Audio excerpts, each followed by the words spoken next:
Apa dampaknya bagi citra KPK ke depan karena ini Ketua KPK ditetapkan tersangka terkait dengan kasus dugaan pemerasan, Mas Yudi? Ya tentu kepercayaan masyarakat kepada KPK akan semakin menurun ya. Pertama, kemudian yang kedua, bagaimana cara meningkatkannya? Ya KPK harus evaluasi diri, gitu kan, mawas diri. Kenapa sampai Ketua KPK menjadi tersangka dalam dugaan pemerasan?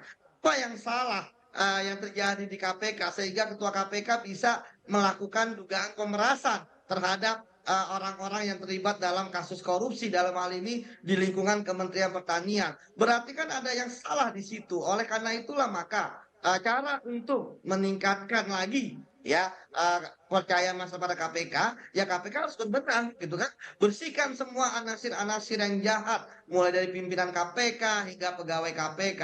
Kalau tidak, ya pasti KPK akan tenggelam. Ingat loh, KPK dulu sangat dipercaya oleh masyarakat. Sekarang ketika misalnya kepalanya menjadi tersangka ya kita bisa tahu istilah analogi ya bahwa ikan busuk kan dari kepalanya.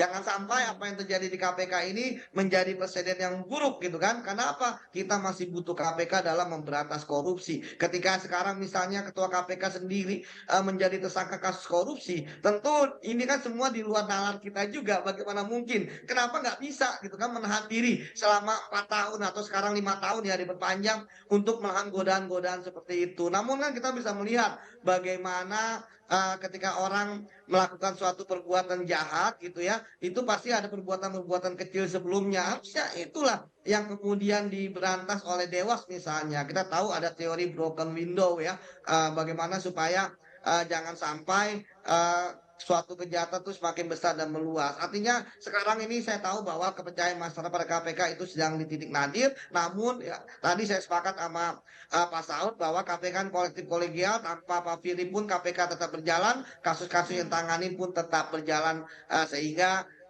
ini yang harus dibuktikan kepada masyarakat. Tapi saya lihat bahwa jangan sampai juga KPK melakukan pembelaan yang berlebihan kepada Pak Firly karena kita lihat kemarin kan bagaimana pegawai KPK pun juga mendampingi Pak Firly, kemudian Pak Firly kemarin konversi pers mengatakan dalam ruang konversi pers KPK menggunakan sosial media KPK gitu kan. Hmm. Artinya ini sudah cukup. Pak Firly juga nonaktif dan kalau misalnya ada juga pegawai atau pimpinan KPK yang merintangi penyidikan, itu mereka bisa juga dikenakan tindak pidana merintangi penyidikan. Seperti itu, Iya. Mas Reza. Jelajahi cara baru mendapatkan informasi. Download Metro TV Extend sekarang.